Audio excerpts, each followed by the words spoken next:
Palembang geger. Pasar ini adalah lapak daging manusia dan laris terjual oleh wanita cantik ini. Di tengah hiruk-pikuk pasar 26 Ilir Palembang, di antara bau ikan asin, darah ayam, dan suara azan subuh dari surau tua, muncul seorang perempuan muda berhijab bernama Zahra. Wajahnya lembut, tutur katanya halus, dan dagangan dagingnya selalu paling segar. Orang-orang menyebutnya Zahra si penjual rezeki, karena siapapun membeli darinya, usahanya selalu laris. Tapi setiap kali ada warga hilang di sekitar pasar, lapaknya justru makin ramai. Dan setiap kali masjid memanggil dengan azan, ia justru menunduk, seolah takut pada panggilan Tuhan. Tidak ada yang tahu, daging yang ia jual bukan sapi, melainkan manusia, hasil potongan tangan ayahnya, Ustaz Rahman, bekas jagal hewan kurban yang kehilangan iman setelah istrinya mati dibunuh dalam kecemburuan buta. Zahra tumbuh dengan darah dan ayat. Ia bisa membaca surah Ar-Rahman dengan suara indah, sambil memotong tubuh manusia seolah sedang berzikir. Baginya, setiap potongan daging adalah bagian dari doa yang tak pernah dikabulkan. Ketika penyelidikan dimulai, muncul sosok Inspektur Farid, polisi religius tapi rapuh oleh rasa bersalah. Ia mencurigai Zahra, tapi juga terpesona oleh ketenangan matanya. Hubungan mereka berubah menjadi perang batin antara iman dan dosa, antara kasih dan rasa lapar yang tidak suci. Namun, semakin dalam Farid menyelidiki, semakin ia sadar. Pasar itu bukan hanya tempat berdagang, tapi tempat manusia menjual jiwanya. Ritual darah yang dulu dilakukan Ustaz Rahman kini hidup kembali, dengan Zahra sebagai pemimpinnya. Ia tak sekadar penjual daging. Ia imam bagi rasa terlarang. Dan ketika Farid akhirnya menembak Zahra dalam perjamuan terakhir, perempuan itu tersenyum dan berbisik.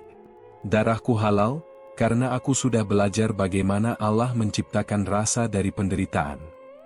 Keesokan harinya, lapak Zahra kembali buka. Bukan oleh dirinya, tapi oleh seseorang yang memakai celemek putih dan melantunkan ayat sebelum menimbang daging. Rasa terlarang tidak mati. Ia diwariskan. Subuh di pasar 26 Ilir, Palembang. Kabut dari sungai Musi masih menggantung, seolah enggan pergi dari dunia yang belum sepenuhnya bangun. Dari kejauhan terdengar azan. Suaranya serak, pecah, tapi menyayat, seperti seruan yang tak lagi punya harapan untuk didengar. Zahra berdiri di depan lapak kayunya yang sempit. Di atas meja, ia meletakkan sember air dingin dan sebilah pisau besar yang sudah diasah semalaman. Sebelum memulai, ia berbisik pelan. Bismillahirrahmanirrahim. Tangannya gemetar sedikit, tapi wajahnya tetap tenang. Ia menatap potongan daging merah yang tampak segar di atas meja, warnanya menonjol dibanding lapak lain. Udara berembus membawa aroma besi, asin, dan sesuatu yang samar, wangi bunga Kamboja dari pemakaman di belakang pasar. Seorang ibu paruh baya datang lebih dulu. Zahra, dagingmu ini selalu paling empuk. Dari mana kau dapatnya? Zahra tersenyum tipis, matanya teduh, tapi ada bayangan hitam di dalamnya. Dari rezeki yang sudah ditulis untuk kita, Bu. Yang penting halal di tangan, bukan di mulut. Ibu itu tertawa kecil, tidak paham maksudnya. Tapi ia tetap membeli 2 kilo. Setiap pembeli datang, Zahra menimbang dengan hati-hati, seperti menimbang amal yang rapuh. Tangannya halus, gerakannya penuh kehati-hatian, seolah setiap sentuhan punya arti. Namun siapapun yang melihat lebih lama akan merasa ada sesuatu yang aneh pada dirinya. Cara ia menatap daging seperti seseorang yang menatap masa lalu. Cara ia mengelus meja kayu seolah sedang menenangkan sesuatu yang hidup di sana. Di sudut pasar, Pak Jamil, penjaga malam yang sudah tua, berdiri sambil menatap Zahra. Ia mengusap jenggotnya yang memutih dan bergumam pelan kepada kawannya. Anak itu aneh. Kalau subuh, matanya seperti orang yang habis menangis. Tapi tidak pernah ada air matanya. Kawannya hanya mengangguk, menatap arah lapak Zahra yang kini mulai ramai. Menjelang pagi, pasar penuh suara, teriakan pedagang ikan, benturan timbangan, dan doa-doa yang bergulir tanpa makna. Tapi di sekitar lapak Zahra, udara terasa lain. Tenang. Terlalu tenang. Bahkan lalat pun jarang mendekat. Beberapa orang bilang, daging Zahra tak pernah basi, bahkan kalau disimpan 3 hari. Yang lain berbisik, mungkin dia punya doa khusus dari ibunya yang sudah meninggal. Zahra hanya tersenyum setiap kali mendengarnya.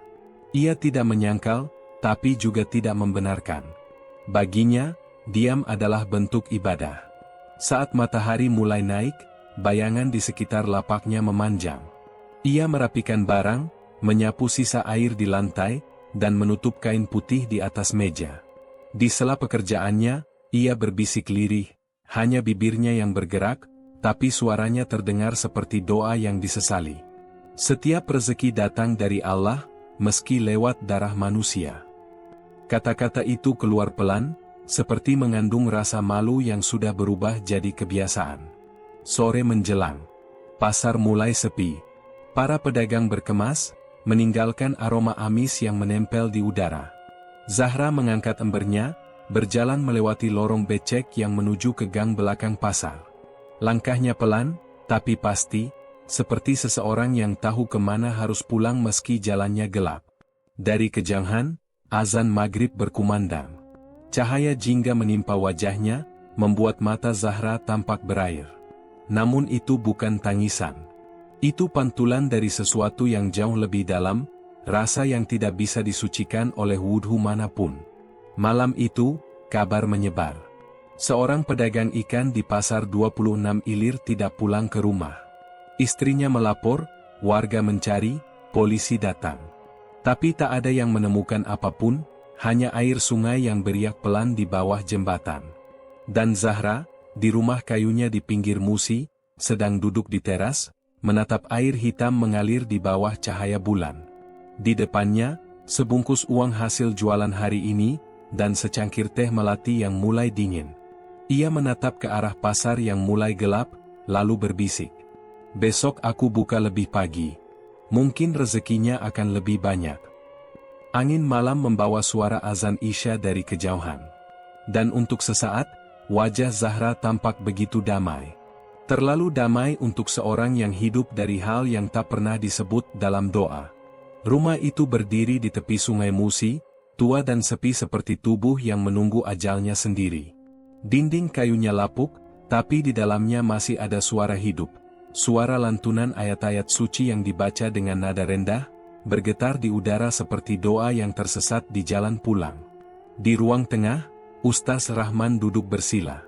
Di depannya, sebilah pisau besar sedang diasah perlahan di atas batu hitam. Setiap gesekan logam mengeluarkan suara tajam yang beradu dengan lantunan ayat dari bibirnya. Ar-Rahman, Alamal Quran, Halakal Insan. Di sebelahnya, sebuah ember berisi air berwarna merah gelap, memantulkan bayangan wajahnya yang pucat. Cahaya lampu minyak menari di permukaannya, seolah setiap pantulan adalah dosa yang menatap balik.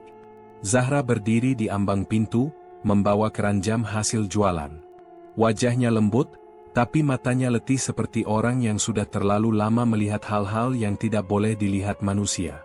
Ia menunduk, lalu berkata pelan, "Sudah habis, Ayah."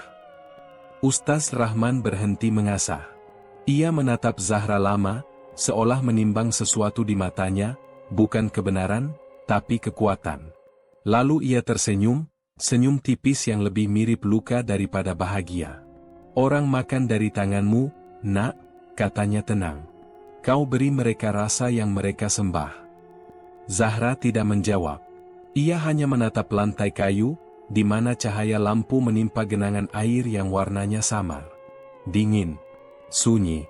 Udara di rumah itu mengandung aroma besi, tapi di antara bau itu ada sesuatu yang aneh. Seperti wangi melati dari kain kafan lama. "Ayah," Zahra akhirnya berbisik, "kenapa semua harus terus begini? Kita bisa berhenti. Kita bisa hidup seperti orang lain." Ustaz Rahman memejamkan mata, menarik napas panjang, lalu mengucapkan satu kalimat yang membuat udara terasa lebih berat dari sebelumnya. "Orang lain makan dengan mulutnya, Nak. Tapi kita makan dengan jiwa. Dan jiwa yang kelaparan bisa lebih berbahaya dari setan." Zahra menatap wajah ayahnya. Ada luka di sana, luka yang tidak bisa disembuhkan oleh waktu ataupun doa. Ia ingat ibunya, perempuan lembut yang dulu selalu menabur bunga di tepi musi setiap habis salat maghrib. Sekarang, bunga-bunga itu tak pernah tumbuh lagi di sana. Ibu akan marah kalau tahu, ya, katanya lirih. Ustaz Rahman tersenyum getir. Ibumu sudah tahu. Justru dia yang pertama kali mengajarkanku bahwa rasa bisa menenangkan amarah Allah. Ia menatap kaligrafi di dinding, ayat yang dulu mereka pasang bersama. Ar-Rahman alamal Quran, halakal insan. Tuhan yang Maha Pengasih mengajarkan Al-Quran, menciptakan manusia. Lalu suaranya menurun menjadi bisikan dingin. Dan siapa yang menciptakan rasa, Zahra, kalau bukan manusia itu sendiri?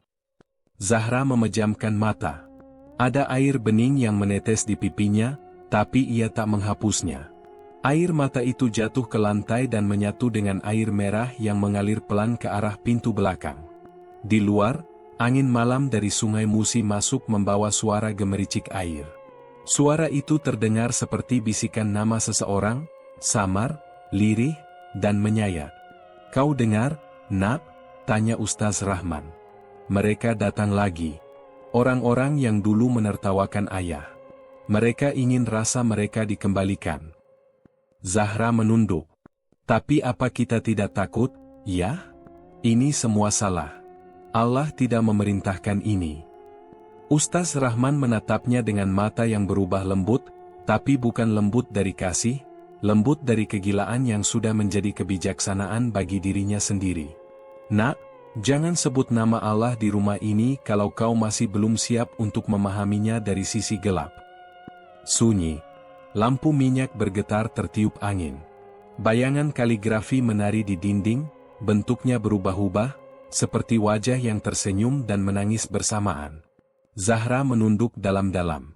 Di dalam dirinya, ada dua suara yang terus berperang. Suara lembut ibunya yang mengajarkan zikir dengan air mata. Dan suara ayahnya yang mengubah zikir menjadi mantera tentang rasa dan balas dendam. Dalam diam, Zahra berkata dalam hati, "Kalau ini jalan neraka, biarlah aku berjalan sambil membawa doa ibu di dalam dada." Angin dari Sungai Musi meniup tirai bambu, membuatnya bergetar seperti seruan azan yang jauh. Di luar, air sungai beriak lembut, tapi setiap kali riaknya menyentuh tiang rumah, terdengar suara seperti bisikan. "Zahra, Zahra, Zahra." Malam itu, mereka berdua makan dalam diam.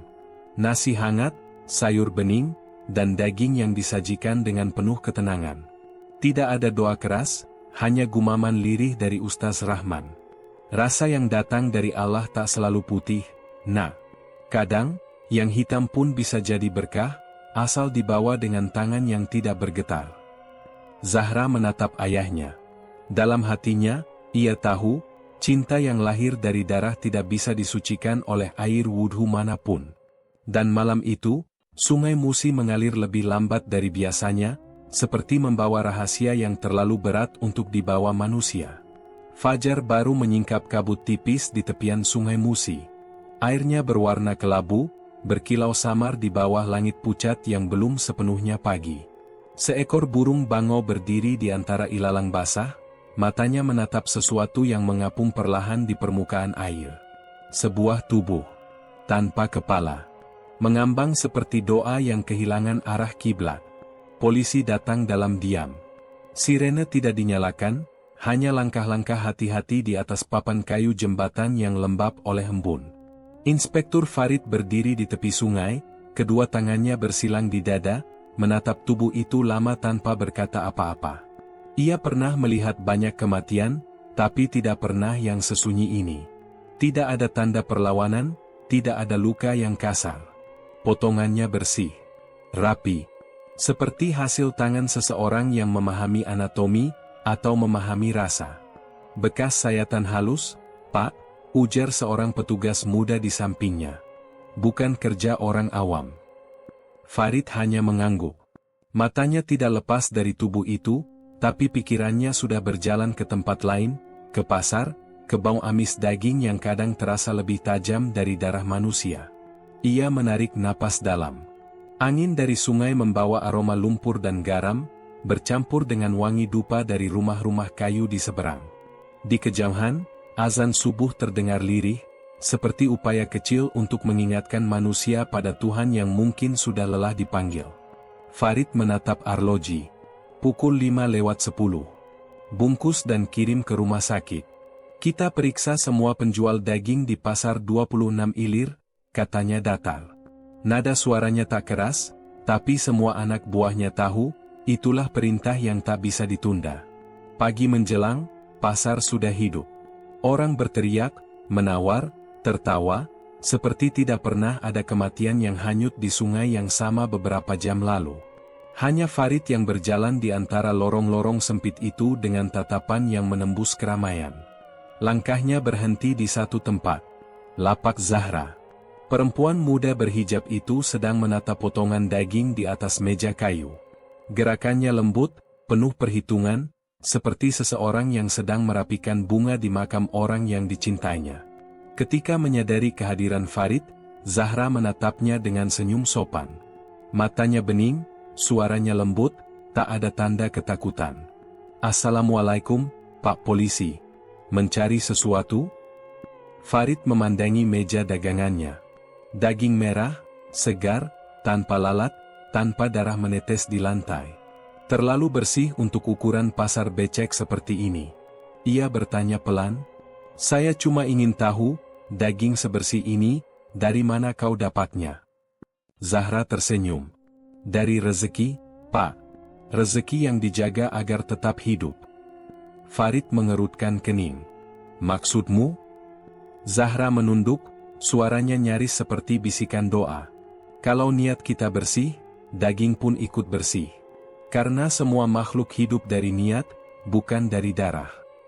Farid terdiam. Ia menatap mata perempuan itu, mencoba membaca kejujuran, tapi yang ia temukan hanyalah ketenangan aneh. Ketenangan yang tidak dimiliki orang suci, tapi juga bukan milik pendosa. Sesuatu di antara keduanya. Sesuatu yang membuatnya takut, tapi juga membuatnya ingin tahu lebih jauh. "Kau dengar kabar, Zahra? Ada jasad mengapung di Musi pagi tadi." "Innalillahi," jawabnya cepat, menunduk. "Semoga Allah menerima dia dalam rahmatnya." "Potongannya rapi sekali," lanjut Farid. "Seperti kerja seorang ahli." "Mungkin Allah yang merapikan, Pak.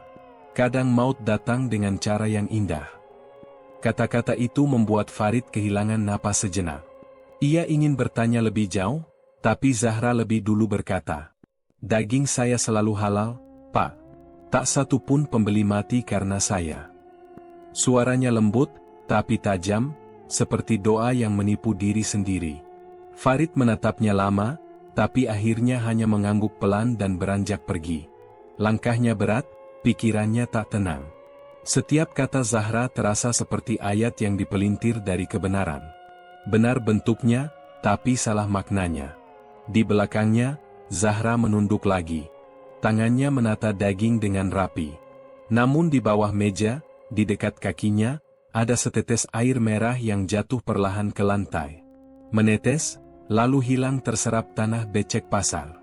Zahra menatapnya, lalu berbisik nyaris tak terdengar.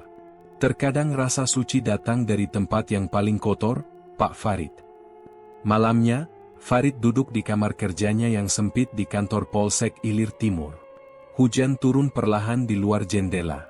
Di atas mejanya, foto-foto lama korban kasus sebelumnya masih bertumpuk. Tapi matanya hanya tertuju pada satu hal, foto pasar 26 Ilir, dengan tanda merah di lapak Zahra. Ia memejamkan mata, mendengar kembali kalimatnya.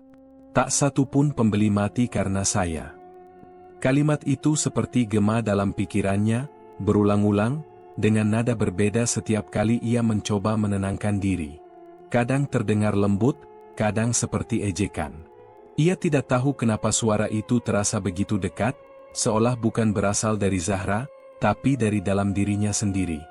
Farid bangkit, membuka jendela, menatap sungai Musi di kejauhan. Cahaya lampu-lampu perahu memantul di air yang bergoyang pelan. Hujan berhenti, tapi kabut masih menutup pandangan. Dan di antara kabut itu, entah benar atau tidak, ia melihat sekelebat bayangan putih berdiri di tepi sungai. Seorang perempuan, berpakaian sederhana. Kepalanya menunduk. Farid berkedip, dan bayangan itu lenyap. Tapi dalam hatinya, ia tahu, penyelidikan ini bukan sekadar tentang daging dan darah. Ini tentang sesuatu yang lebih tua, lebih gelap, dan lebih dalam dari sekadar kejahatan manusia. Mungkin tentang dosa yang menyamar menjadi rezeki. Atau rasa yang tumbuh dari tubuh manusia, rasa yang kini menetes diam-diam ke dalam hidupnya sendiri. Malam Jumat di tepi Sungai Musi selalu lebih sunyi daripada malam lainnya.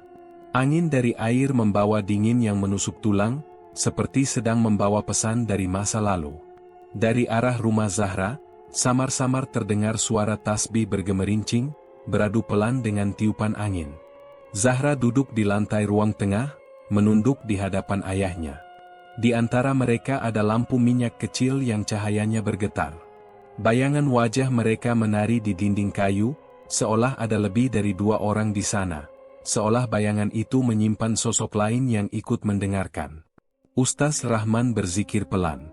Suaranya dalam, serak, tapi penuh keyakinan. Subhanallah, Subhanallah, La ilaha illallah. Zahra ikut mengucap, tapi suaranya terputus di tengah-tengah. Setiap kalimat yang keluar terasa seperti belati yang menggores hatinya sendiri. Ia mencoba menenangkan diri, tapi udara malam itu terlalu berat untuk ditelan. Ayah, suaranya kecil. Setiap kali kita mengucap zikir, aku merasa ibu ikut mendengarkan. Ustaz Rahman berhenti. Ia menatap anaknya, matanya merah tapi bukan karena marah. Lebih seperti seseorang yang sudah lama tidak tidur karena menanggung beban yang tak bisa dibagi kepada siapapun. Tentu, ibumu tidak pernah pergi. Suaranya masih di sini, di udara, di setiap zikir yang kita ucapkan. Zahra menunduk. Ia merasakan itu juga, suara lembut ibunya yang dulu sering membacakan surat Ar-Rahman sebelum tidur, kini muncul di sela-sela zikir ayahnya. Namun suara itu bukan lagi lembut.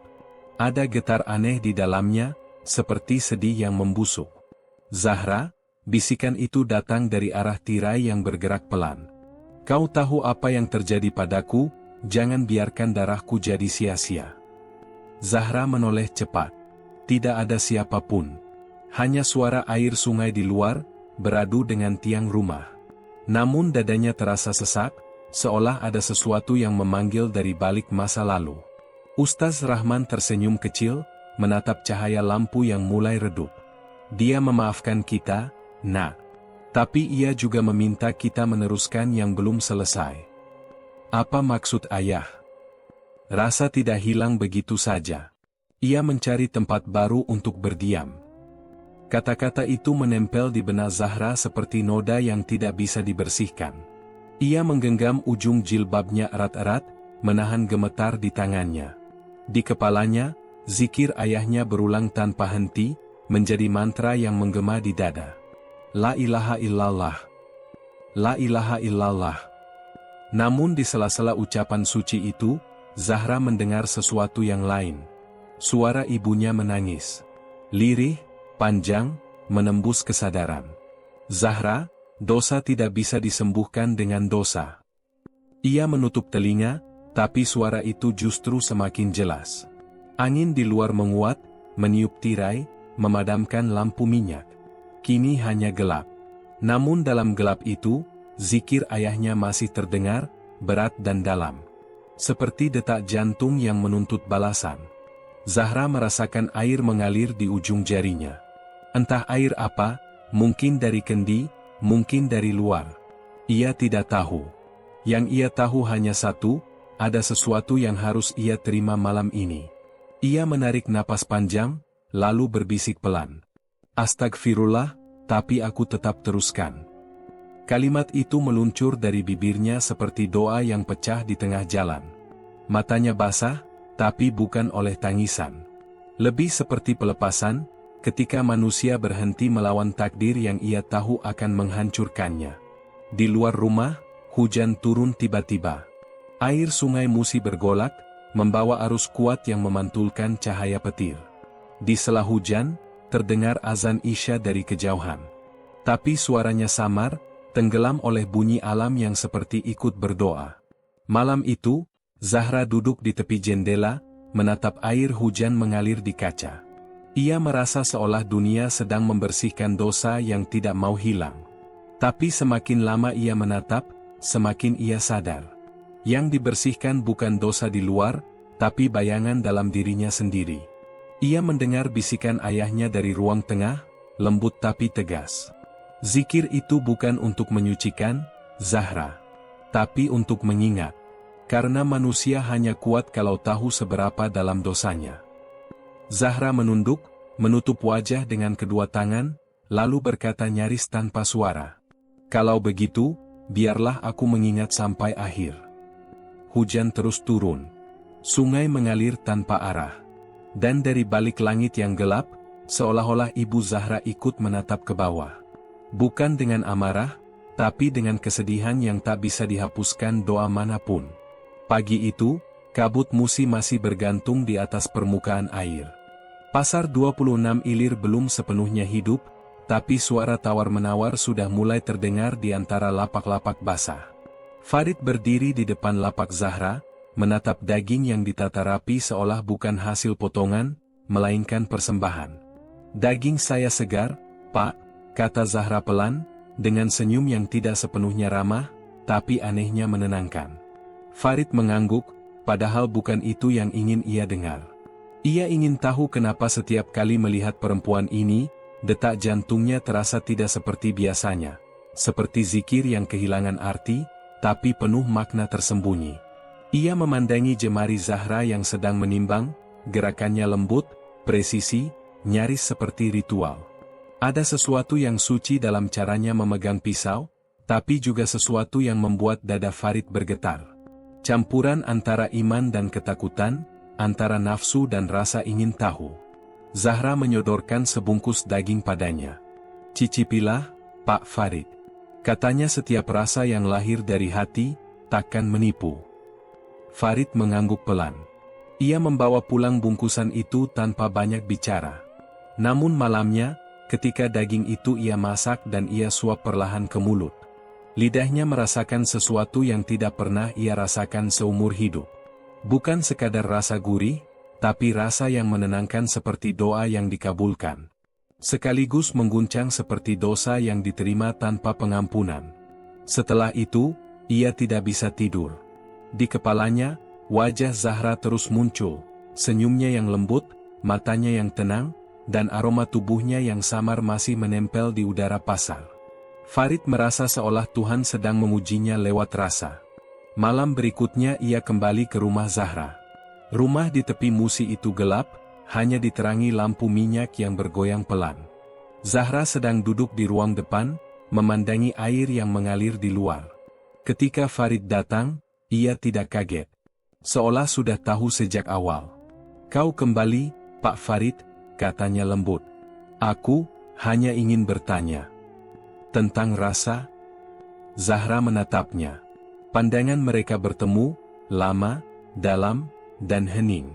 Di mata Zahra, Farid melihat sesuatu yang ia sendiri simpan selama ini, kekosongan yang indah. Seperti lubang hitam yang menelan cahaya, tapi juga memberi tempat bagi yang hilang. Rasa itu bukan dari lidah, Zahra berbisik. Ia datang dari luka. Dan setiap luka butuh seseorang untuk memahaminya. Farid tidak menjawab. Di antara mereka, udara berubah menjadi sesuatu yang lain. Bukan gairah, tapi semacam kepasrahan. Seolah dua jiwa yang lelah akhirnya saling menemukan dalam ruang yang terlalu gelap untuk disebut cinta. Terlalu dalam untuk disebut dosa. Ia duduk di hadapan Zahra, jarak mereka nyaris tanpa batas. Suara air di luar terdengar seperti napas, dan zikir dari masjid jauh di seberang sungai menyusup pelan ke jantung mereka. Zahra mengangkat wajahnya sedikit. Tak perlu takut, Pak Farid. Kadang, memahami dosa juga bentuk ibadah. Farid menutup mata. Ia merasa dadanya hangat, kepalanya ringan, dan pikirannya melayang entah kemana. Dalam gelap dan cahaya redup itu, mereka berbagi sesuatu yang lebih dalam dari sentuhan. Sebuah rasa yang membuat dunia berhenti berputar. Ketika fajar menyingsing, Farid terbangun di kursi bambu. Lampu minyak sudah padam, udara lembab. Zahra tidak ada, tapi aroma melati dan logam samar masih menggantung di ruangan. Dari luar terdengar suara adzan subuh. Farid menatap tangannya, dan entah kenapa ia merasa tidak bersih. Namun di lubuk hatinya yang paling dalam, ada sesuatu yang berbisik pelan. Kini kau tahu kenapa manusia bisa mencintai dosa. Dan untuk pertama kalinya dalam hidupnya, Farid tidak tahu apakah ia ingin bertaubat, atau ingin kembali merasakannya lagi. Pagi di Palembang berbau besi. Udara dari Sungai Musi membawa lembab yang pekat, seolah menyalut dada dengan kabut hitam. Farid duduk di depan cermin, memandangi wajahnya sendiri yang mulai berubah. Mata yang dulu jernih kini tampak kelam, seperti menampung sesuatu yang bukan lagi dirinya. Ia jarang tidur sejak malam itu. Setiap kali memejamkan mata, yang muncul bukan lagi bayangan lapak Zahra, tapi rasa yang tak bisa ia lupakan. Rasa yang membuatnya tenang, dan sekaligus membusuk dari dalam. Ia memandangi telapak tangannya. Ada bekas noda halus yang entah dari mana. Dan entah kenapa, setiap kali ia mencucinya, air wudu terasa hangat seperti darah. Ya Allah, bisiknya lirih. Apakah aku sedang disesatkan, atau sedang kau perlihatkan sesuatu yang belum ku mengerti? Dari kejauhan, suara azan zuhur memecah udara lembab. Tapi suara itu justru membuatnya gelisah. Ia ingat mata Zahra, mata yang bisa membuat zikir terdengar seperti desahan dan doa menjadi semacam candu. Di rumah tepi Musi, Zahra juga mulai kehilangan arah. Tidur baginya sudah bukan tempat istirahat, tapi medan perjumpaan dengan sesuatu yang ia hindari. Malam tadi, ia bermimpi ibunya datang. Berpakaian putih, tersenyum lembut seperti dulu. Namun ketika Zahra mendekat untuk memeluknya, wajah itu mulai berubah. Daging di pipinya menggumpal, matanya meleleh seperti lilin. Dari bibir yang tak lagi berbentuk keluar suara yang parau. Nak, surga bukan untuk orang yang memberi makan dari rasa dosa. Zahra terbangun dengan jeritan yang ia tahan di tenggorokan. Peluh dingin menetes di dahinya. Dari ruang tengah, ia mendengar ayahnya membaca zikir keras-keras. Suara tasbih berpadu dengan gema ayat yang seolah dipelintir. Allahu Ghafurur Rahim, suara Ustaz Rahman berat, bergetar. Tapi rahmatnya hanya bagi yang menegakkan keadilan atas dosa. Zahra melangkah ke ruang tengah. Ayahnya duduk bersila, di depannya pisau besar masih berkilat di bawah cahaya lampu minyak. Tangan tuanya bergetar tapi matanya penuh keyakinan yang gila. Ayah, bisik Zahra. Berhentilah. Ini bukan lagi ibadah. Kau tidak paham, Zahra. Aku ingin berhenti, ayah. Kaulah yang akan melanjutkan. Suara itu membuat dunia berhenti sejenak. Zahra merasa seolah seluruh udara di dalam rumah ikut berzikir, tapi dalam bahasa yang tak ia kenali. Ia mundur selangkah, tapi langkah itu membuatnya sadar, tangannya sendiri masih menggenggam pisau kecil. Ujungnya meneteskan sesuatu yang ia tidak ingin tahu asalnya. Aku tidak ingin seperti ayah. Kau sudah lebih dari ayah, Zahra, jawab Rahman tenang. Kau diberi rasa yang ayah hanya bisa pahami lewat dosa. Kata-kata itu menusuk seperti ayat yang terdistorsi. Zahra menatap dinding rumahnya. Kaligrafi bertuliskan Ar-Rahman Alamal Quran, halakal insan kini tampak berubah. Tinta hitamnya seperti hidup, menetes, dan membentuk ulang huruf-hurufnya. Seolah ayat itu tak lagi bicara tentang rahmat, melainkan tentang penciptaan manusia dari sisi tergelapnya. Di tempat lain, Farid menulis laporan penyelidikannya yang tak selesai-selesai. Setiap kalimat yang ia tulis terasa palsu. Ia mencoba menganalisis motif pembunuhan. Tapi di dalam benaknya, semua teori itu berubah menjadi satu kalimat pendek yang membunuh dirinya pelan-pelan. Mungkin mereka hanya ingin menciptakan rasa yang suci. Ia menutup buku laporannya dan berdiri. Kakinya seperti digerakkan oleh sesuatu yang bukan kehendaknya. Ia tahu kemana harus pergi, rumah Zahra. Bukan untuk menanyai, bukan untuk menuduh, tapi untuk memastikan bahwa rasa yang pernah ia cicipi tidak berasal dari dunia ini. Malam turun perlahan di tepian Musi. Dari kejauhan, azan Isya terdengar seperti tangisan. Zahra duduk di tangga rumah, memandangi sungai yang berkilat di bawah bulan separuh. Ia mendengar langkah kaki dari arah belakang. Farid berdiri di sana, diam, hanya menatap. "Pak Farid," suaranya bergetar. "Mengapa kau datang lagi?" "Karena aku sudah kehilangan batas antara yang benar dan yang salah." Zahra menunduk. Hening menggantung di antara mereka, hening yang lebih bising daripada teriakan. Lalu Zahra berbisik, "Ayah bilang rasa itu menular." Farid memejamkan mata. Ia tahu Zahra benar. Sebab sejak malam pertama ia mencicipi dagangan itu, dunia di sekitarnya mulai terasa berbeda. Ia tak lagi bisa membedakan doa dari dosa, sujud dari tunduk, cinta dari kehancuran. Dan dalam keheningan itu, di bawah langit Palembang yang kelam, dua jiwa itu duduk berdampingan, bukan sebagai pemburu dan tersangka, tapi sebagai dua manusia yang sudah kehilangan arah pulang.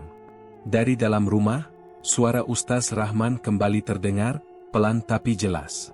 Setiap darah yang mengalir adalah kalimat. Dan setiap kalimat mencari lidah untuk mengucapkannya. Farid menatap Zahra, dan Zahra menatap ke sungai. Air mengalir pelan, membawa pantulan bulan yang terbelah dua. Seolah langit dan bumi sepakat, bahwa dosa pun bisa diwariskan lewat rasa. Senja di tepi Musi jatuh perlahan seperti tirai. Langit memerah, lalu menua jadi ungu, sebelum akhirnya menggelap. Di kejauhan, azan maghrib pecah dari surau kecil, tipis, pecah, namun merasuk. Setiap lafaz seperti mengetuk sesuatu di dada Zahra, sesuatu yang mengingatkan, sekaligus menyesakkan. Di belakang rumah kayu itu, ada lorong sempit menuju bangunan kecil. Pintu besinya tua, karatan di tepinya, namun gemboknya mengilap, seperti sesuatu yang sering dibuka tapi tidak ingin diketahui.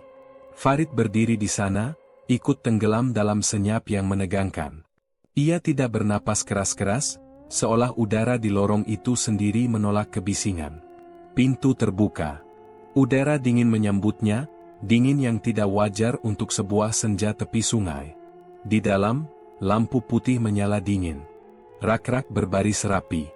Sebuah kulkas besar berdiri seperti mimbar logam. Stiker di pintunya, sapi kurban, hurufnya rapi, kering, dan menenangkan, justru karena terlalu menenangkan. Farid menempelkan telapak tangan ke permukaan pintu. Merasakan getar halus dari mesin. Jantungnya meniru ritme itu, lambat, berat, lalu tersendat. Ia menarik napas, membuka pintu perlahan. Cahaya dingin memantul dari rak-rak yang tertata. Paket-paket tertutup rapi, berlabel rapi, berjarak rapi. Sebuah ketenangan yang membuatnya muak sekaligus kagum. Di titik itulah ia menyadari, kerapian bisa jadi bentuk doa. Dan doa bisa menyamar jadi kejahatan yang tak berbekas. Matanya berkaca. Bukan karena yang dilihat, melainkan karena yang dipahamkan ke dalam dirinya. Rasa. Rasa yang menenangkan sekaligus menelan. Dari ambang pintu, suara pelan menyusulnya masuk. "Kau datang mencari bukti, Pak Farid," kata Zahra. "Tapi kau malah menemukan dirimu sendiri." Farid tidak menoleh. Ia memejamkan mata. Suara azan masih menyelinap dari luar, melafazkan kalimat yang baru saja ia ingkari dengan seluruh tubuhnya. Di dalam kepalanya, ayat-ayat seperti menjawab dirinya sendiri. Ihdinas syirathal mustaqim. Tunjukkan kami jalan yang lurus. Lalu ada balasan samar yang bukan dari masjid, bukan juga dari manusia. Jalanmu sudah lurus, hanya arahmu yang miring. Ia menunduk, dadanya naik turun. Ada titik-titik cair jatuh dari sesuatu yang tak ingin ia namai, menyentuh lantai, pecah jadi lingkaran tak sempurna. Farid menutup kulkas itu perlahan, bunyinya pendek, telak, seperti stempel di akte yang takkan dibuka lagi. "Zahra," Suaranya rendah, serak. Untuk apa semua ini? Zahra melangkah masuk, berdiri agak jauh. Ia tidak mendekat, seolah paham bahwa jarak juga bagian dari pertolongan. Untuk menenangkan orang-orang yang percaya rasa bisa menyembuhkan luka, katanya. Termasuk luka ayah. Termasuk luka orang-orang yang dulu menertawakan kami. Termasuk luka yang tak mau kau akui, Pak Farid. Farid tertawa pahit. Aku polisi. Kau manusia, sahut Zahra lembut. Dan manusia selalu lapar. Kata-kata itu menghancurkan sesuatu yang rapuh di dalam diri Farid. Ia bersandar ke dinding dingin, menahan pusing yang naik seperti gelombang. Dalam benaknya, doa dan kalimat-kalimat Zahra mulai berbaur jadi sebuah surah yang tak pernah ada di mushaf manapun.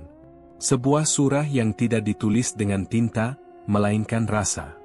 Bismillah yang menenangkan lidah, meski hati sedang menyusup ke lembah. Ar-Rahman yang kita panggil, meski kita tahu kita sedang menukar rahmat dengan rasa. Iyyaka na'budu, kami menyembah-Mu, tapi di meja kami ada yang lain juga disembah diam-diam. Di sela-sela itu, suara azan menjelma tali yang menarik tubuhnya kembali ke tanah. Farid membuka mata, menatap Zahra. Dalam tatapan perempuan itu, ia tidak menemukan kemenangan, tidak pula penyesalan. Hanya keletihan yang panjang, dan ketenangan yang membuatnya ingin marah. Kau bisa hentikan ini, ujar Farid pelan. Kau juga, balas Zahra. Aku tak pernah. Kau sudah mulai berzikir dengan nadaku. Kau meminum air yang sama. Kau mengamini kalimat yang tak pernah kau tulis. Suara Zahra tenang, seperti menuntun anak kecil menyeberang jalan. Bukankah sejak itu, tidurmu menjadi mendoakan sesuatu yang tidak berdoa? Farid mundur selangkah, seakan ada garis yang tak terlihat di lantai bangunan itu. Di luar, azan terhenti. Hening turun seperti lapisan kabut baru. Zahra, katanya dengan nafas tertahan, apakah Tuhan masih mau mendengar kita? Tuhan selalu mendengar. Kita yang menutup telinga, jawab Zahra. Lalu kenapa rasanya lebih kuat daripada ayat? Karena ayat meminta kita percaya, sementara rasa meminta kita membuktikan. Diam. Dari langit-langit, tetes kembali jatuh. Entah dari pipa, entah dari dinding, entah dari sesuatu yang tak ingin mereka namai. Zahra menatapnya sebentar, lalu menunduk, seolah ikut mengamini keberadaannya tanpa menambah makna. Aku takut, Zahra, kata Farid. Kau terlambat untuk takut, jawab Zahra pelan. Takut hanya berguna sebelum mencicipi. Farid memejamkan mata lagi. Di kegelapan itu, surah yang tadi samar kini makin jelas, seperti balasan atas setiap kalimat yang ia bisikkan selama ini. Dan yang paling menakutkan bukan isi balasan itu, melainkan kenikmatan yang diam-diam menyusup bersama suaranya. Ia membuka mata, menatap kulkas yang sudah tertutup rapat. Sebuah label kecil di pojok terlihat menggigil oleh hembusan mesin, sapi kurban. Farid ingin mencabutnya, ingin melemparnya, ingin menulis kebenaran di atasnya. Tapi tangannya tak bergerak. Kalau aku menahanmu hari ini, suaranya pecah, apa yang tersisa untukku selain keheningan yang memakan? Mungkin itu taubat, jawab Zahra. Atau kelaparan, Farid menukas. Taubat juga jenis kelaparan, Zahra tersenyum letih. Hanya saja tak semua orang kuat menahannya. Dari rumah utama, tasbih Ustaz Rahman terdengar lagi, ketukan butirnya memecah hening seperti tetes hujan pertama. Zahra memalingkan wajah, sekejap saja, seperti seseorang yang ingat rumahnya masih punya api kecil yang harus dijaga.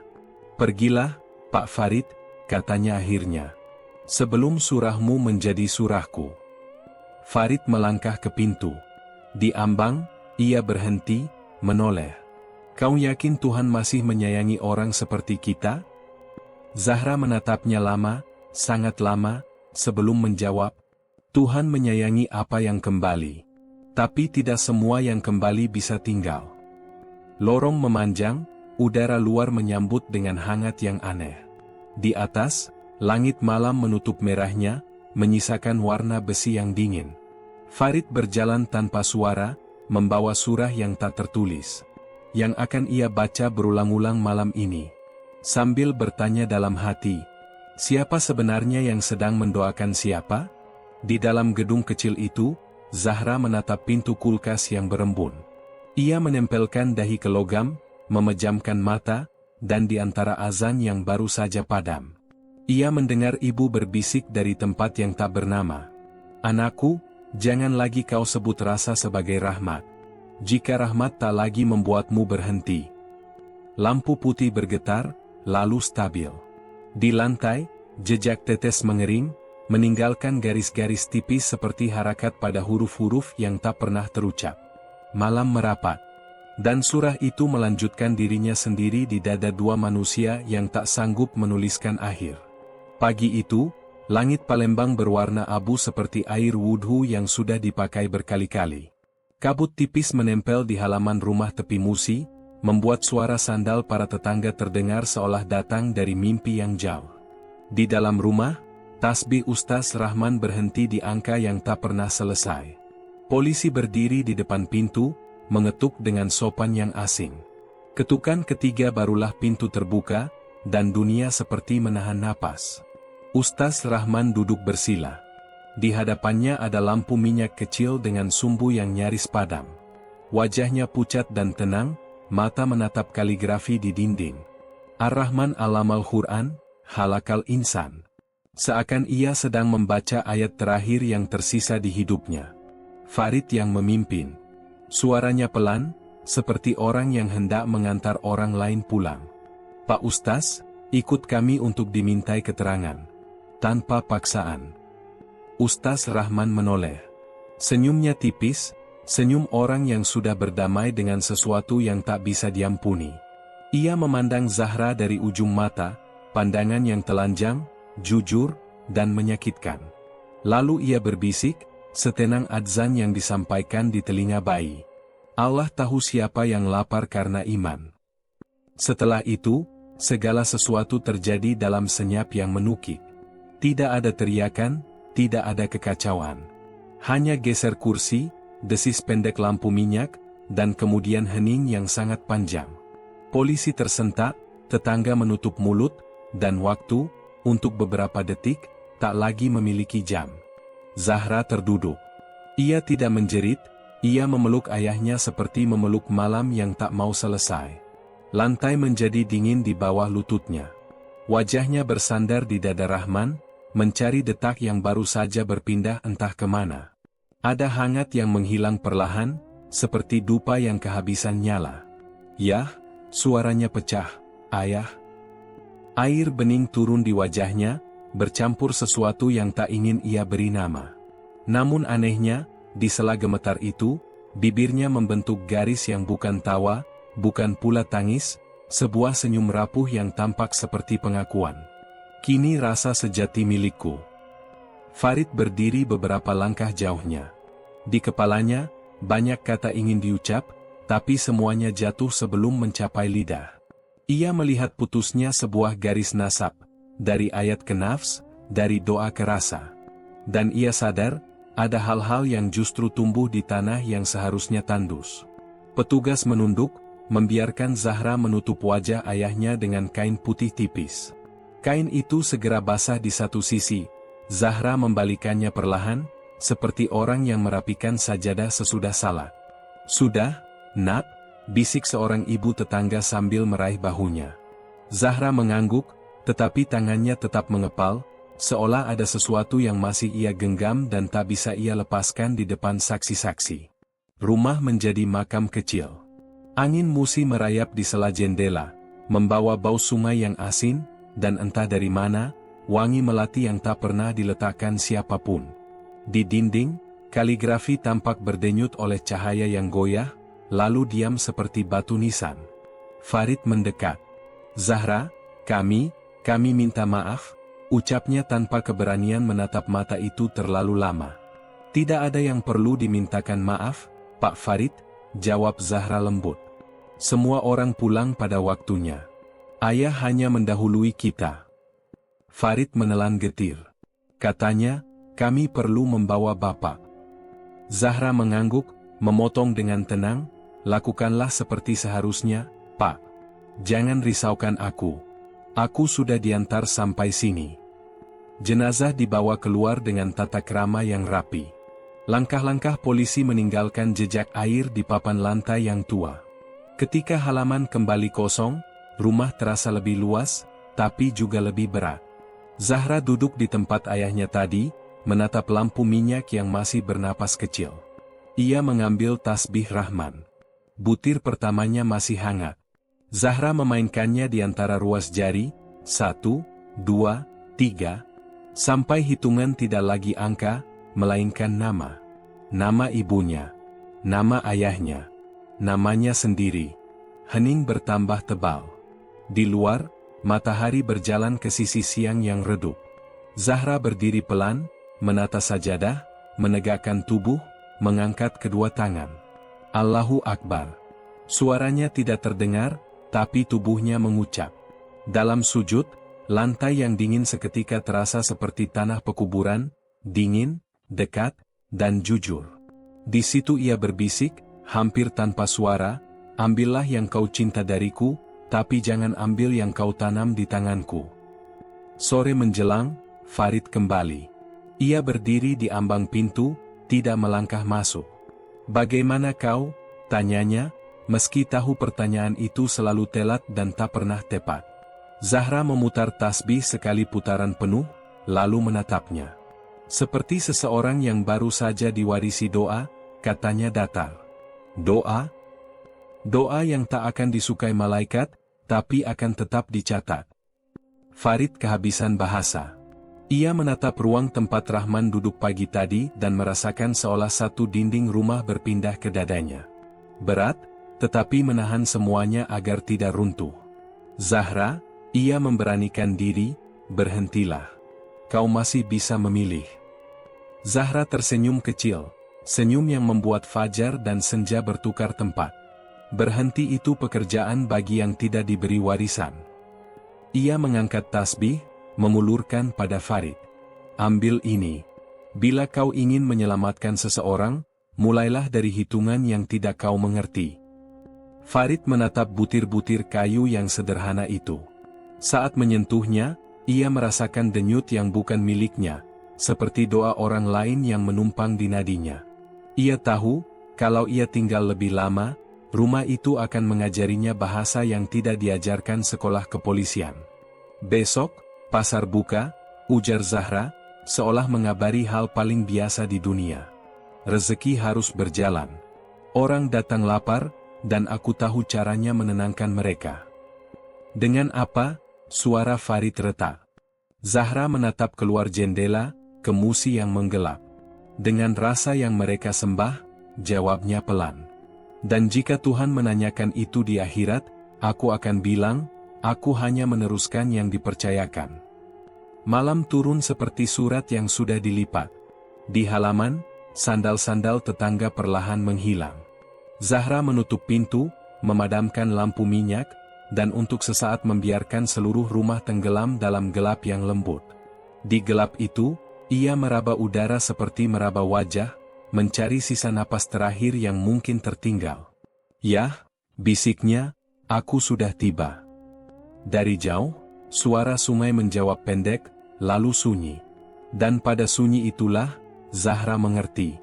Ada duka yang tidak memerlukan air mata. Ada warisan yang tidak memerlukan tanda tangan. Dan ada rasa yang, sekali diberi, akan terus hidup, bahkan ketika nama pemberinya selesai ditulis di batu. Beberapa minggu setelah semua orang pulang dengan versi ceritanya masing-masing, pasar 26 Ilir kembali berdenyut seperti biasa. Suara tawar-menawar menempel di udara, aroma bumbu dapur berkelindan dengan amis sungai, dan kabut pagi turun setipis kain kafan. Dari jauh, terdengar salawat dari warung kopi yang radio tuanya tidak pernah dimatikan. Sebuah upaya kecil untuk menyamarkan sesuatu yang lebih besar dari kata-kata, takut. Di lorong tengah, lapak Zahra berdiri lagi. Meja kayu itu sama, kain putihnya sama, timbangannya sama, yang berbeda hanya tatapan. Orang-orang datang berbaris rapi, seolah-olah rapi bisa menipu sejarah. Mereka berbisik pelan sebelum memesan, menoleh ke kiri kanan, lalu akhirnya membungkuk sedikit ketika Zahra menatap. Ada ketakutan di mata mereka, dan ada sesuatu yang lebih kuat dari takut, rindu pada rasa yang sulit dijelaskan. 1/4 kilo saja, kata seorang ibu, suaranya nyaris tak terdengar. Jangan terlalu berlemak. Zahra menimbang perlahan, gerakannya terjaga, tidak ada yang berlebihan. Bismillah, ucapnya lirih saat membungkus. Ibu itu mengangguk cepat, mata tidak berani bertahan lama, lalu pergi dengan langkah yang tergesa seperti baru saja melakukan sesuatu yang tidak ingin ia kenang. Di belakang ibu itu, menyusul seorang lelaki muda, kemudian remaja berseragam sekolah, lalu pedagang sate yang biasa mangkal di dekat jembatan. Mereka membeli dengan raut yang akrab sekaligus aneh, akrab karena selalu kembali, aneh karena tak seorang pun ingin mengaku kenapa. Di kejauhan, Farid berdiri setengah tertutup tiang. Ia menyaksikan antrean itu seperti menyaksikan salat berjemaah yang arah kiblatnya entah di mana. Setiap bungkusan yang berpindah tangan, setiap uang yang dilipat dan dimasukkan ke kotak kecil di sisi lapak, terasa seperti tanda tangan pada perjanjian yang tidak pernah dibaca. Di kepalanya, kalimat pendek berputar, jika semua orang tahu dan tetap membeli, siapa yang sebenarnya berdosa? Zahra mengangkat wajah. Tatapan mereka bertemu. Tidak lama, tapi cukup untuk membuat pagi yang lembab itu terbelah, sebelahnya sunyi, sebelahnya ramai. Zahra tidak tersenyum, Farid juga tidak. Namun di ruang hening di antara mereka, ada kata-kata yang tidak terucap. Kau datang untuk menahan, atau untuk mengamini? Farid melangkah mendekat. Assalamualaikum, suaranya nyaris kalah oleh hiruk pasar. Waalaikumsalam, jawab Zahra tenang, seperti menyambut hujan yang memang ditunggu. Antrean menepi pelan, mempersilakan, tetapi dari sela bahu dan kerudung, Farid bisa merasa punggungnya ditatap, bukan sebagai polisi, melainkan sebagai saksi yang mungkin ikut. Pasar tetap ramai, katanya datar. Orang tetap lapar, jawab Zahra. Kau seharusnya ditahan? Zahra menyambung kalimat yang belum selesai. Kadang, menahan hanya memindahkan tempat lapar, Pak Farid. Farid terdiam. Ia merasa semua kalimat kehilangan tepi. Setiap alasan hukum terdengar kaku di tengah pasar yang sudah memaafkan dirinya sendiri. Memaafkan bukan karena mengerti, tetapi karena membutuhkan. Seorang bapak setengah baya mendekat.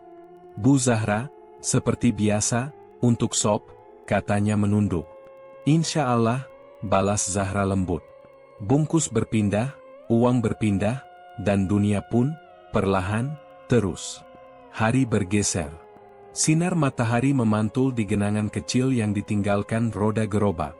Pasar menguap lelah, sisa suara menjadi dengung yang menempel di telinga. Zahra menutup kain putihnya, merapikan meja, dan menaruh sesuatu yang tidak terlihat di ujung lapak. Doa yang tidak siap didengar siapapun. Farid mengawasi dari jam. Seharusnya ia pulang menulis laporan. Seharusnya ia menutup lapak itu dengan garis kuning dan memberi garis tegas antara kenyataan serta sesuatu yang disembunyikan kenyataan. Tapi, seharusnya, hanya bertahan sebatas pikiran, di kaki, seharusnya, tidak punya kekuatan. Ia berjalan menyusuri lorong pasar, menyentuh bekas tangan orang-orang yang lewat. Pada setiap papan kayu, setiap timbangan, setiap pisau tumpul, ia merasa ada rasa yang menempel, bukan rasa daging, melainkan rasa lega. Sebagian orang perlu percaya mereka sedang diberi makan, sebagian lain perlu percaya mereka memberi makan. Di tengah keyakinan yang berbeda itu, lapak Zahra menjadi jembatan. Sore, Farid berhenti di tepi sungai. Musi mengalir tanpa tanda penyesalan, mengangkut bayang-bayang pasar ke bawah jembatan. Ia menatap air sampai cairan bening di matanya ikut menggenang, bukan air mata yang dramatis, melainkan yang sudah lama mengendap. Di pantulan air, ia melihat dirinya, seragam, wajah lelah, dan sesuatu di balik sorot mata yang bukan milik seorang penegak hukum. Sesuatu yang nyaris mengiyakan. Malam turun. Kota menyalakan lampunya. Farid tertidur di kursi kayu kantor, tidur yang tidak dalam, tidak sehat, dan tidak memutuskan apa-apa. Dalam tidurnya, pasar kembali muncul, nyaris nyata, nyaris suci. Zahra duduk di balik lapak, kain putihnya bersih, lampu di atas kepala berpendar halus. "Kau lapar, Pak Farid?" Suaranya lembut, tanpa goda, tanpa paksaan, lebih mirip ajakan pulang. Farid mengangguk dalam mimpi, atau mungkin hanya mengangguk di dalam dada. Ia mendekat. Di meja, tidak ada apa-apa. Hanya timbangan dan udara yang dingin. Zahra menatapnya lama, lalu berkata, "Di dunia, rasa paling sulit dihentikan adalah rasa ingin percaya." "Aku ingin percaya apa?" "Bahwa kau bisa menyelamatkan semua orang tanpa kehilangan dirimu sendiri." Farid ingin tertawa, tapi dalam mimpi, tawa tidak punya bentuk. Ia hanya menunduk, dan menyadari timbangan itu bergerak tanpa ada beban di atasnya. Jarumnya naik, turun, naik lagi, seolah mengukur sesuatu yang tak kasat mata, iman yang susut, lapar yang tumbuh, nurani yang menawar. Ketika ia mengangkat wajah, Zahra sudah tidak di balik lapak. Ia berdiri di lorong, memunggungi Farid, menatap ke arah pintu keluar pasar. Langkahnya tidak tergesa, tapi tegas. Tanpa menoleh, ia mengucap kalimat yang mengiris. "Jangan ikuti aku bila kau datang sebagai polisi. Ikuti bila kau datang sebagai manusia." Farid terbangun dengan mulut kering. Detak jantungnya tidak karuan. Di dinding, jam menunjuk angka 2:14. Ia berdiri, membasuh wajah, menatap air di wastafel yang mengalir seperti sungai mini. Dan untuk sesaat, ia melihat pasar di sana. Barisan wajah yang setengah percaya, setengah takut, sepenuhnya kembali besok. Pagi berikutnya, ia kembali ke pasar. Langkahnya tidak ringan, tapi tidak bisa berhenti. Di mulut lorong, seorang anak kecil duduk memainkan karet gelang, menatap Farid lalu bertanya polos. "Pak, kalau orang jualan bikin orang senang, itu salah, ya?" Farid tercekat. Anak itu tidak menunggu jawaban. Ia berlari ke arah ibunya yang sedang membeli sesuatu di lapak lain, bukan di lapak Zahra. Pertanyaan itu tertinggal di udara, menjadi tanda tanya yang tidak membutuhkan tanda titik. Ketika Farid sampai di depan lapak, Zahra sudah mulai menata dagingnya. Matanya menemuinya sebentar. Tidak ada salam. Tidak ada pengusiran. Hanya penerimaan yang aneh. Seperti pasar menerima hujan, seperti sungai menerima rahasia. Farid berdiri tepat di garis tak terlihat yang memisahkan pembeli dari penjual. Ia sadar, jurang itu, jurang yang selama ini ia kira memisahkan mereka, ternyata tidak selebar yang ia bayangkan. Mungkin hanya selebar sebuah keputusan. "Pak Farid," kata Zahra pelan akhirnya. "Kalau hari ini kau menutup lapakku, kau akan lapar oleh kemenangan. Kalau kau membiarkannya, kau akan lapar oleh penyesalan. Pilihlah lapar yang bisa kau pertanggungjawabkan saat kau memejam mata." Di atas kepala mereka, seekor burung melintas, suaranya pendek, putus, lalu hilang. Pasar kembali bersuara, panci diketuk, uang diselipkan, dan satu dua doa dilangitkan tanpa nama. Farid menarik napas panjang, menimbang sesuatu yang tidak ada di timbangan manapun. Ia tidak berkata apa-apa hari itu. Ia hanya menatap, mencatat dengan cara yang tidak diajarkan di buku. Bahwa rasa bisa membuat kota bertahan, dan takut bisa membuat kota bertahan lebih lama lagi. Dan di tengah-tengah itu, seorang perempuan muda bernama Zahra membuka lapaknya. Bukan untuk menang, bukan untuk kalah, melainkan untuk terus. Sebelum berbalik pergi, Farid membiarkan satu kalimat jatuh dari mulutnya, setipis kabut di atas musi. "Semoga Allah memulangkan kita ke tempat yang benar." Zahra menunduk, tidak menjawab. Antrean bergerak maju. Pagi merapat. Dan jurang yang tadi tampak menganga, kini hanya setipis nafas. Nafas yang tersengal di dada seorang polisi yang mulai paham. Kadang yang paling sulit ditutup bukan lapak, melainkan rasa. Malam-malam Palembang menjadi semacam aula tak terlihat ketika kabar itu beredar pelan. Zahra tak lagi sekadar membuka lapak, Ia merajut jaringan sunyi yang menyebut diri mereka, kurban sosial. Orang kaya membeli rasa untuk menenangkan kesia-siaan hidupnya, orang miskin makan untuk menunda sedih yang tak punya kalender. Dan di tengah arus itu Zahra berdiri seperti jembatan yang tak meminta nama.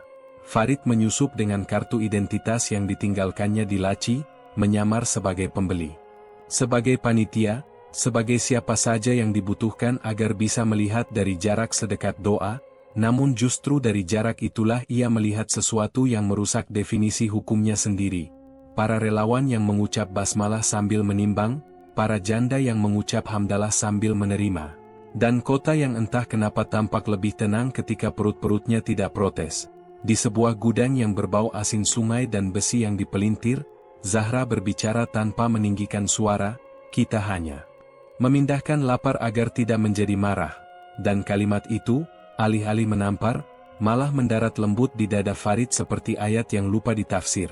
Ia ingin berteriak, ini salah, namun lidahnya bergetar oleh pemandangan ibu-ibu yang pulang membawa bungkusan kecil dengan mata yang akhirnya berani bertemu malam, anak-anak yang tertidur tanpa menagih alasan, dan lelaki-lelaki muda yang berhenti saling mendorong di lampu merah karena roti hangat masih tersisa di kantong, pada rapat rahasia. Pertama, Farid mencatat waktu, kota, dan nama, tetapi di rapat kedua, ia mulai mencatat napas orang-orang, ritme syukur yang tak meminta pengakuan, dan pada rapat ketiga, ia menulis hanya satu kalimat di buku catatan dinasnya, bila hukum hanya menutup pintu, siapa yang membuka jendela? Zahra menatapnya lama, mata yang dulu ia kira kosong kini memantulkan sungai yang mengalir tanpa bertanya dan ia mengangguk pelan seperti mengizinkan Farid mendengar bunyi paling jujur dari dalam dirinya. Sendiri, di malam paling lengang, ketika radio musala memutar selawat yang serak, Farid akhirnya berkata, bukan sebagai polisi, bukan pula sebagai pewarta, melainkan sebagai manusia yang hancur rapi, mungkin ini memang jalan Tuhan untuk menghukum manusia lewat manusia. Dan kalimat itu membuat dunia di sekelilingnya berubah ukuran, gedung jadi lebih kecil, tikungan jadi lebih dekat, suara air jadi lebih lantang, sementara hati terasa seperti ruangan yang pintunya terbuka ke arah yang berlawanan. Zahra tidak merayakan persetujuan itu, ia hanya menunduk dan melanjutkan hitungan tasbih, sebutir demi sebutir, seolah setiap butir adalah perut yang akhirnya kenyang atau nurani yang akhirnya kalah, dan Farid berdiri di ambang, sadar bahwa di titik inilah ia telah melewati garis yang selama ini ia gambar sendiri. Bahwa kebaikan kadang datang dengan biaya yang tak mampu dituliskan, bahwa kejahatan kadang menyelinap dengan wajah yang mampu menenangkan, dan bahwa keduanya, pada malam-malam tertentu, bisa duduk di bangku yang sama sambil berbagi sepotong sunyi. Palembang tertidur perlahan, jembatan Ampera memantulkan lampu, sungai Musi menutup rapat rahasianya, dan di dada dua manusia yang saling menakar tanpa timbangan, rasa itu menetap seperti doa yang tidak dijawab, bukan karena ditolak, melainkan karena Tuhan tahu. Ada jawaban yang hanya bisa ditemukan ketika kita berani menatap apa yang paling kita benci dari diri sendiri. Malam menutup Palembang seperti kelambu tipis. Di atas sungai Musi, lampu-lampu memantul panjang, sementara restoran elit di sudut kota itu menutup pintu bagi dunia dan membuka pintu bagi rahasia. Meja tunggal terhampar di tengah ruang, taplak putih, dua gelas, pisau berkilap, dan lilin kecil yang apinya seolah menahan napas. Zahra datang tanpa suara. Gaunnya sederhana, rapi, dan asing pada tubuhnya sendiri, seperti doa yang kebetulan melewati mulut yang letih. Farid berdiri sejenak di ambang, menanggalkan mantel basahnya, mengukur jarak yang tak pernah benar-benar selesai antara mereka. Silakan duduk, Pak Farid, ucap Zahra. Tenang, bersih dari nada apapun. Farid duduk, tapi punggungnya tidak pernah benar-benar menyentuh sandaran.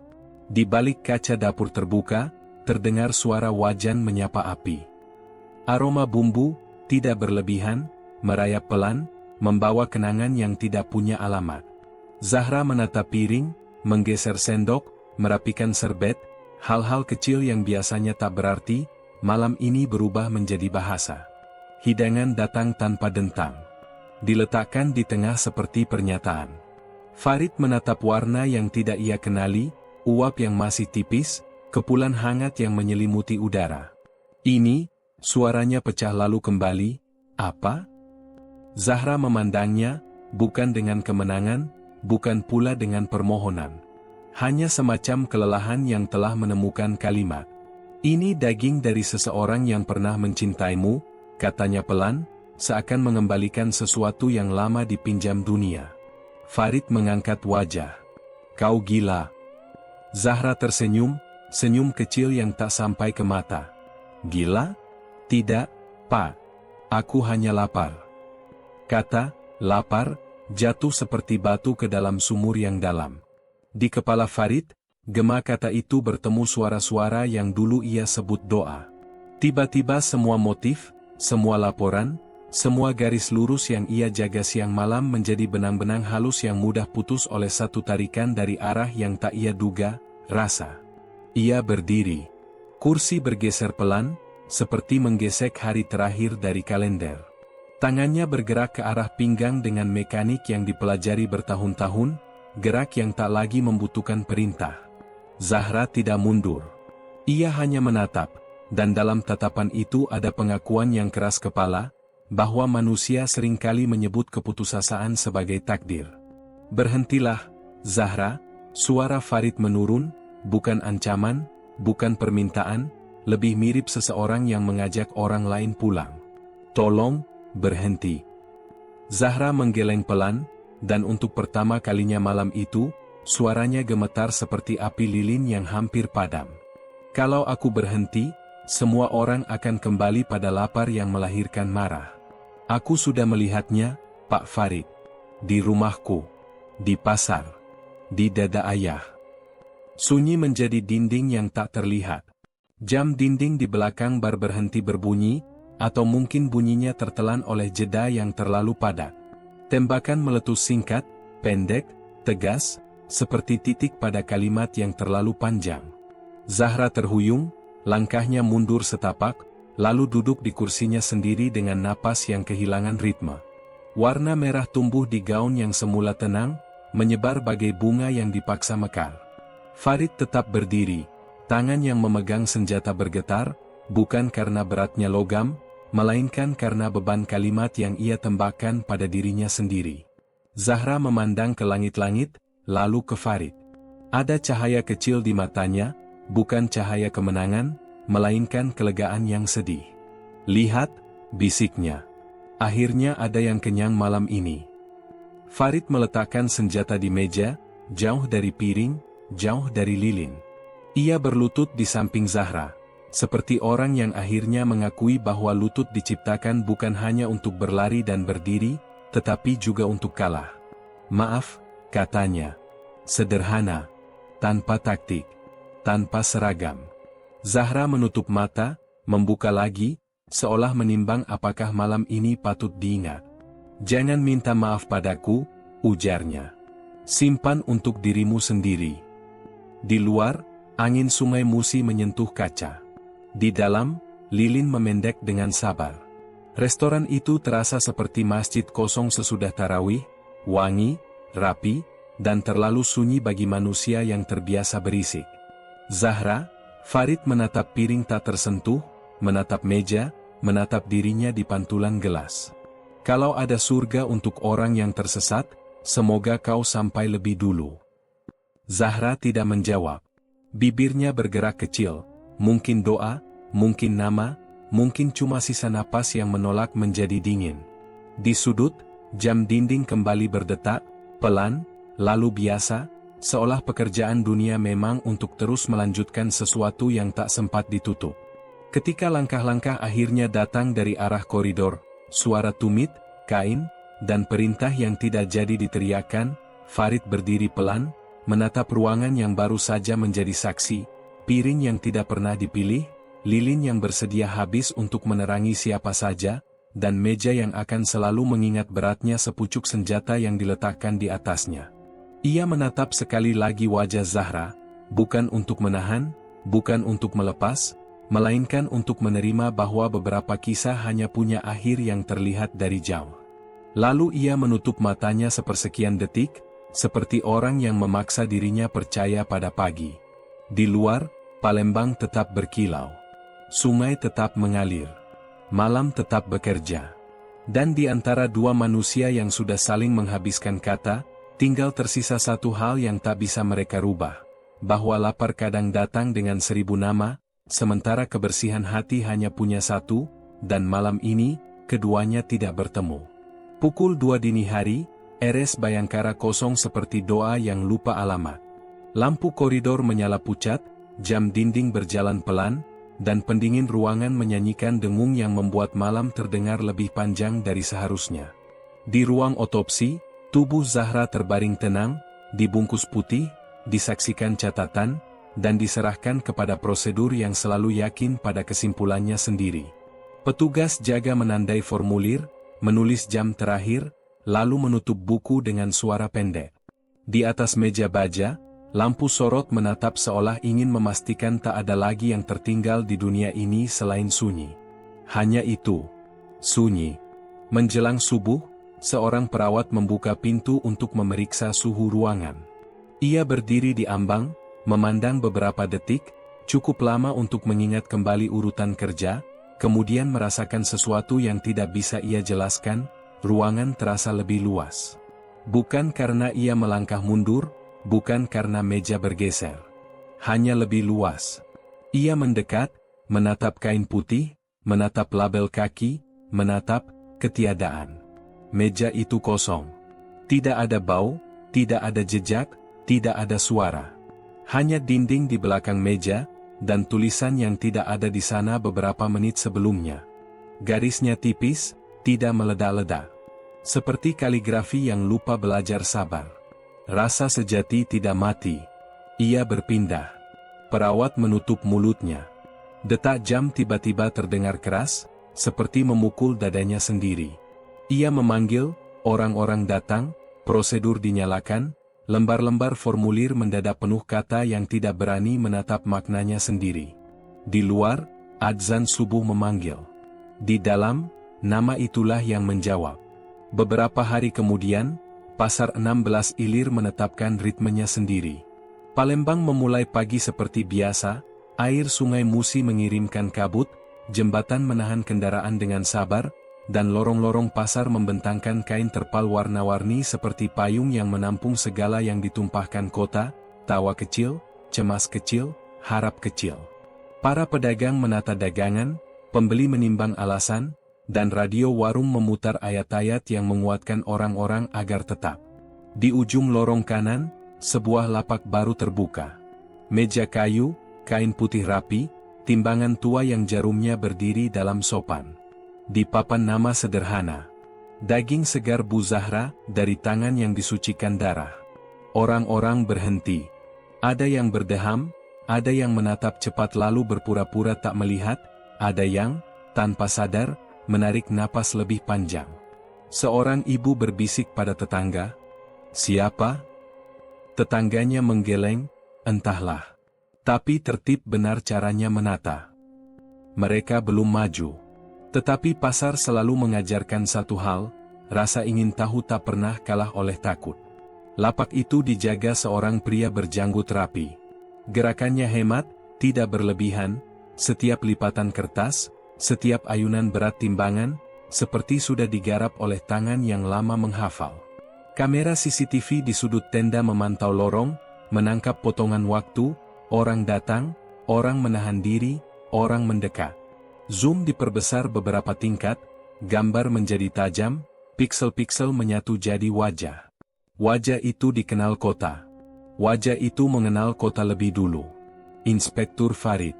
Ia berdiri tenang dengan tatapan yang tidak lagi tajam, melainkan bening seperti air yang paling sulit dinilai, tidak keruh, tidak jernih. Kuping-kuping pasar merapat, mulut-mulut pasar belajar diam, dan kaki-kaki pasar pelan-pelan mulai antre. Tidak ada yang memberi aba-aba. Rasa memberi aba-aba. Farid menatap papan nama, seolah membacanya untuk pertama kali. Di bawah napas, ia mengucap sesuatu yang hanya ia dan Tuhan yang dengar. Jika setiap laparku adalah kalimat, biarlah kalimat terakhirku adalah pulang. Seorang anak kecil maju paling dulu, di belakangnya ibunya mengangguk ragu. 1/4 kilo, Pak, ucap si ibu, suaranya gemetar oleh bekas cerita yang belum juga hancur meski sudah dikunyah waktu. Farid menimbang pelan, membungkus rapi, mengembalikan kembalian sampai jumlah terakhirnya tepat. Tidak ada senyum, tidak ada dingin, hanya ketelitian. Ibu itu berterima kasih tanpa berani menatap lama. Anaknya mencuri pandang ketimbangan, penasaran kenapa jarumnya bergerak seperti berdoa. Antrian bertambah. Kota, seperti biasa, memilih cara paling taktis untuk bertahan hidup, terus. Di seberang lorong, seorang lelaki tua, mantan penjaga malam, bersandar pada tiang. Ia memejamkan mata sebentar, lalu membuka lagi. Begitulah, gumamnya pada siapapun yang kebetulan sedang mendengar, di pasar, yang mati hanya cerita. Rasa belajar berjalan sendiri. Di kantor kecilnya, operator CCTV menyandarkan punggung. Ia memutar ulang rekaman, berhenti di wajah Farid, memperbesar, memperkecil, memperbesar lagi, seakan-akan ukuran bisa mengubah kebenaran. Lalu ia menutup layar, menyandarkan kepala pada kursi plastik, dan untuk alasan yang tak bisa ia jelaskan, ia tenang. Bukan setuju, bukan paham, tenang. Sore itu, langit Palembang menyalakan warna keemasan. Cahaya memercik di genangan becek, memantulkan buram wajah-wajah yang membawa pulang bungkusan kecil. Seekor burung melintas rendah, suaranya pendek, seperti stempel pada surat yang tak pernah dikirim. Farid mengangkat wajah, memandang sebentar langit, lalu kembali menurunkan pandang ketimbangan. Jarum bergerak, berhenti tepat pada angka yang disepakati dunia. Di kepalanya, suara yang pernah ia lawan kembali berbisik, suara yang ia kenal dari ruang yang tak punya peta. Zahra, rasa sejati tidak mati. Ia berpindah. Farid tidak menjawab. Ia hanya merapikan kain putih di meja, meluruskan papan nama yang miring setipis kemungkinan, lalu mengakhiri hari dengan kalimat yang membuat udara di sekitarnya tak lagi memilih berdiri atau duduk. Ya Allah, bila ini salah, jangan biarkan ia terasa benar. Bila ini benar, jangan biarkan aku menikmatinya. Malam merapat seperti surat terakhir. Pasar mematikan lampu satu persatu, menyisakan garis-garis tipis cahaya yang menuntun pulang. Sungai Musi di kejauhan menggelap, menyimpan lagi apa yang tadi siang dilupakan orang banyak. Dan di meja kayu lapak yang baru, di antara sisa embun dan bekas telapak, rasa duduk tanpa suara, menunggu esok, menunggu siapapun yang berani menamai dirinya sendiri. Tamat.